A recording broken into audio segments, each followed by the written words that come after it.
Hello dears, എല്ലാവർക്കും പുതിയൊരു വീഡിയോയിലേക്ക് സ്വാഗതം. അപ്പോൾ ഇന്നത്തെ വീഡിയോയിൽ പറയുന്നതെന്ന് പറഞ്ഞാൽ നമ്മളൊരു കാര്യം പഠിച്ചു കഴിഞ്ഞാൽ അത് ഒരിക്കലും മറന്നു പോകാതിരിക്കാൻ വേണ്ടിയിട്ടുള്ള സൂത്രപ്പണികളാണ്. ഞാൻ എന്തൊക്കെ ടെക്നിക്സാണ് ഉപയോഗിച്ചത്, അത് എത്രത്തോളം എഫക്റ്റീവാണ്, അത്രത്തോളം എഫക്റ്റീവ് ആയിട്ടുള്ളത് മാത്രമാണ് നിങ്ങളുമായിട്ട് ഷെയർ ചെയ്യുന്നത്. അപ്പോൾ ഇതിൽ വീഡിയോസിൽ ഇതിപ്പം ഇങ്ങനെ കിടിലായിട്ടുള്ള വീഡിയോസൊന്നും എടുത്ത് എനിക്ക് ചെയ്യാറില്ല.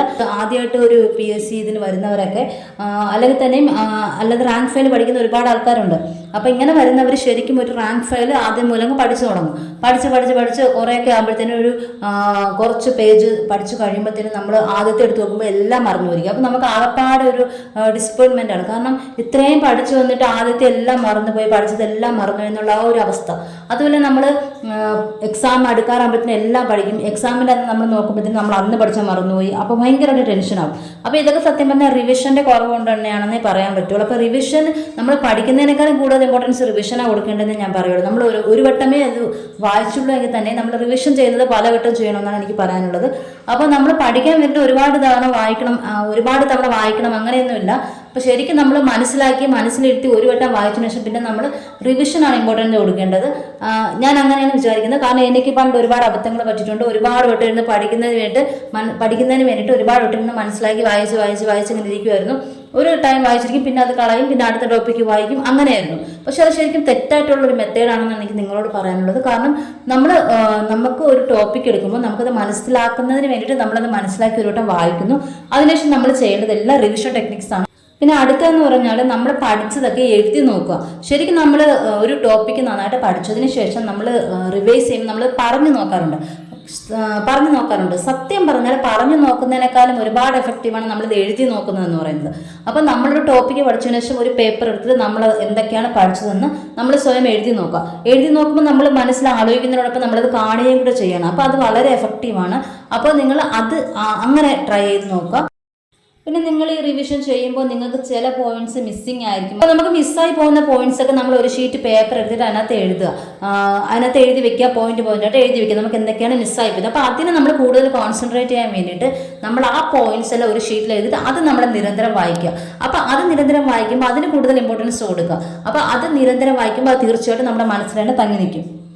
പിന്നെ കുറച്ചുകൂടി കഴിയുമ്പോൾ വീണ്ടും നമുക്കതിൽ ചില പോയിന്റ്സ് വീണ്ടും വിട്ടുപോകാറുണ്ട്. അപ്പം നമ്മൾ അതിനെ ഒരു ചെറിയ പീസ് പേപ്പറിലാക്കിയിട്ട് ആ പോയിന്റ്സ് എഴുതുക. അതായത് ഞാൻ ഉദ്ദേശിക്കുന്നത്, നിങ്ങളിപ്പോൾ ഒരു ടോപ്പിക്ക് പഠിച്ചു കഴിഞ്ഞിട്ട് നിങ്ങൾ റിവിഷൻ ചെയ്യുമ്പോൾ കുറച്ച് പോയിന്റ്സ് നിങ്ങൾക്ക് മിസ്സിങ് ആയിരിക്കും. അത് നിങ്ങളൊരു ഷീറ്റ് പേപ്പറിൽ എഴുതിയിട്ട് എന്തൊക്കെയാണ് മിസ്സായത് അത് എഴുതി വെച്ചിട്ട് നിങ്ങൾ വായിക്കുക. അത് കുറേ ദിവസം വായിച്ചു കഴിയുമ്പോൾ പിന്നെ നിങ്ങൾക്കത് കംപ്ലീറ്റ്ലി നിങ്ങൾക്കത് മനസ്സിൽ വരണമെന്നൊന്നുമില്ല. ചില പോയിന്റ്സ് അത്ര പാടുള്ള ടോപ്പിക്കൊക്കെ ആണെങ്കിൽ ചില പോയിന്റ്സ് നിങ്ങൾക്ക് പിന്നെ മിസ്സാവും. പക്ഷേ മിസ്സായാലും നിങ്ങൾ നേരത്തേനേക്കാൾ ഒരുപാട് കുറഞ്ഞിട്ടുണ്ടായിരിക്കും ഇത്. അപ്പോൾ അതായത് നമ്മൾ എഴുതുന്ന പേപ്പറിൻ്റെ ആ ഒരു വലിപ്പം കുറച്ച് കൊണ്ടുവരിക എന്നാണ് ഞാൻ ഉദ്ദേശിച്ചത്. അതൊരു കുഞ്ഞു പീസ് പേപ്പറിലാക്കി മാറ്റുക. അതെപ്പോഴും പിന്നെ നമ്മൾ കയ്യിൽ വെച്ചിരിക്കുക. നമ്മൾ എവിടെയെങ്കിലും പോവുകയാണെങ്കിലോ നമ്മൾ അങ്ങോട്ടും ഇങ്ങോട്ടൊക്കെ നടക്കുകയാണെങ്കിലോ മുറ്റത്തൊക്കെ നടക്കുകയാണെങ്കിലോ അപ്പോൾ എപ്പോഴും നമ്മുടെ കയ്യിൽ ആ ഒരു പീസ് പേപ്പർ നമുക്ക് പറ്റുന്നിടത്തോളം നമ്മുടെ കയ്യിലൊക്കെ വച്ചിട്ട് ഇടയ്ക്കിടയ്ക്ക് ഒന്ന് എടുത്ത് നോക്കുക. അത് കഴിഞ്ഞിട്ട് പിന്നെ നമ്മൾ റിവിഷൻ ചെയ്യുമ്പോൾ നമുക്ക് ചിലപ്പോൾ വീണ്ടും അതിലെ പോയിന്റ്സ് അത്ര പാടുള്ളതൊക്കെ ആണെങ്കിൽ വീണ്ടും പോയിന്റ്സ് ഒക്കെ നമുക്ക് മിസ്സാവാറുണ്ട്. അല്ലെങ്കിൽ നമുക്ക് എന്തെങ്കിലും ഡൗട്ട് തോന്നുന്നത് ഫാക്ട്സ് കാണും. അപ്പം അങ്ങനെയൊക്കെ വരികയാണെങ്കിൽ നമ്മളത് കയ്യിൽ എഴുതാൻ നോക്കുക. അപ്പം കൈയുടെ വെള്ളയിൽ എഴുതി വയ്ക്കുക. അപ്പം നമ്മളൊരു വലിയ ഷീറ്റ് പേപ്പറിൽ നിന്നാണ് തുടങ്ങിയത്, അതിൽ നമ്മൾ കുഞ്ഞു പീസ് പേപ്പറിലോട്ട് മാറ്റുക. അതിനുശേഷം പിന്നെ നമ്മുടെ കൈയുടെ വെള്ളയിൽ എഴുതുക. അത് എഴുതുമ്പോൾ നമ്മുടെ എഴുതുന്നത് ആദ്യത്തെ ലെറ്റർ മാത്രം വച്ച് എഴുതുക. അല്ലെങ്കിൽ നിങ്ങൾക്ക് എങ്ങനെയാണോ നിങ്ങൾക്ക് മനസ്സിലാവുന്ന രീതി ആ രീതിയിൽ നിങ്ങളുടെ കൈയുടെ വെള്ളയിൽ അത്രയും ചെറുതാക്കി കൊണ്ടുവരിക. അതായത് നമ്മൾ അപ്പം ചെറുതായിട്ട് എഴുതുന്നതിനനുസരിച്ച് നമ്മൾ കൂടുതൽ അതിനെ ആലോചിച്ചെടുക്കാൻ ശ്രമിക്കും. അതൊരു ബെസ്റ്റ് മെത്തേഡാണെന്നാണ് എനിക്ക് തോന്നുന്നത്. ചിലവരുണ്ട് ഈ കലാപരിപാടികൾ നടത്തുന്നവർ, മതിലിലും ജോലിലൊക്കെ ഒട്ടിച്ചു വെക്കുന്നവർ. അപ്പം അങ്ങനെ ഇഷ്ടമുള്ളൊരു പേപ്പറിലോ അല്ലെങ്കിൽ ചാർട്ടിലോ ഒക്കെ പ്രധാനപ്പെട്ട ഇമ്പോർട്ടൻറ്റ് ഡേറ്റ്സും അതുപോലെ തന്നെ പ്രധാനപ്പെട്ട ഈവൻസ് അങ്ങനെയൊക്കെ ഉണ്ടല്ലോ. അപ്പോൾ കറണ്ട് അഫയേഴ്സിൽ തന്നെ അങ്ങനെയൊക്കെ വരാറുണ്ട്. അതൊക്കെ എത്ര പഠിച്ചിട്ടും ചില വേദികൾ, അതുപോലെ ഈ സ്പോർട്സുമായിട്ട് ബന്ധപ്പെട്ടുള്ള കാര്യങ്ങൾ, അങ്ങനെയൊക്കെ കുറേ കാര്യങ്ങളുണ്ട്. അപ്പോൾ ചില കാര്യങ്ങളൊന്നും നമുക്ക് എത്ര പഠിച്ചാലും നമ്മുടെ മനസ്സിൽ നിൽക്കില്ല. അങ്ങനെയുള്ള കാര്യങ്ങളൊക്കെ ഉണ്ടെങ്കിൽ നിങ്ങൾക്ക് ഈ ചുവരിൽ എഴുതി ഒട്ടിക്കുന്ന പരിപാടി ഇഷ്ടമുള്ളവരാണെങ്കിൽ നിങ്ങൾക്ക് അങ്ങനെ അത് ഫോളോ ചെയ്യാം.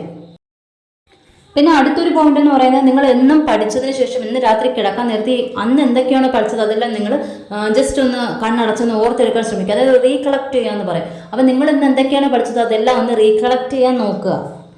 പിന്നെ അടുത്തൊരു മെത്തേഡ് എന്ന് പറയുന്നത്, നമുക്ക് ഇതിനൊന്നും സമയമില്ല, പേപ്പർ കൊണ്ട് നടന്ന് വായിക്കാനും ഇതിനൊന്നും സമയമില്ല, നമുക്ക് ജോലിയും ഇതൊക്കെയുള്ള ആൾക്കാരാണെങ്കിൽ നിങ്ങൾ ചെയ്യേണ്ട ഒരു ബെസ്റ്റ് മെത്തേഡ് എന്ന് പറയുന്നത്, നിങ്ങൾ പഠിച്ച കാര്യങ്ങൾ നിങ്ങളുടെ ഫോണിൽ തന്നെ റെക്കോർഡ് ചെയ്യുക.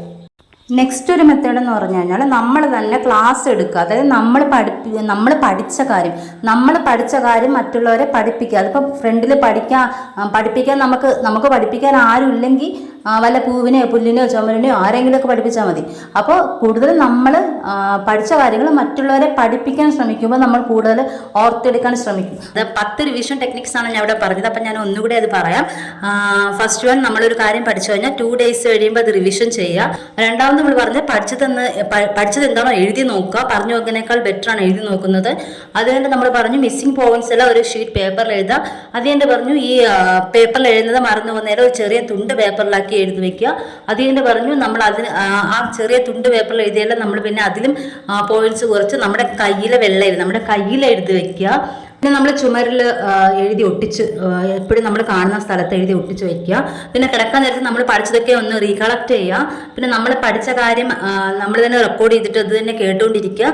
പിന്നെ നമ്മൾ പഠിച്ചത് മറ്റൊരാളെ പഠിപ്പിച്ചു കൊടുക്കുക. അപ്പോൾ ഇത്രയാണ് മെയിൻ ടെക്നിക്സ് എന്ന് പറയുന്നത്. അപ്പം നിങ്ങൾ ഇത്രയും ഇതിൽ ഏതാണ് നിങ്ങൾക്ക് ബെസ്റ്റ്, അല്ലെങ്കിൽ ഇത്രയും ടെക്നിക്സ് എല്ലാം പ്രയോഗിക്കുന്നത് നല്ലത് തന്നെയാണ്. അപ്പം നിങ്ങളെല്ലാം ഒന്ന് ചെയ്ത് നോക്കുക. തീർച്ചയായിട്ടും നിങ്ങൾക്ക് റിവിഷനിൽ ഭയങ്കര ഒരു മാറ്റം, നിങ്ങൾക്ക് നല്ലൊരു മാറ്റം ഉണ്ടായിരിക്കും, ഉറപ്പാണ്. ഞാൻ ചെയ്ത് നോക്കിയ ടെക്നിക്സ് ആണ് ഇതെല്ലാം. വളരെ ബെനിഫിറ്റ് ഉള്ളതാണ്. അപ്പം നിങ്ങൾ തീർച്ചയായിട്ടും ഇത് ഏതെങ്കിലും അല്ലെങ്കിൽ നിങ്ങൾ ഇതെല്ലാം ട്രൈ ചെയ്ത് നോക്കുക. വളരെ എഫക്റ്റീവ് ആയിട്ടുള്ള ടെക്നിക്സ് ആണ്. അപ്പോൾ thank you so much for watching. വേറൊരു വീഡിയോയിൽ വീണ്ടും കാണാം.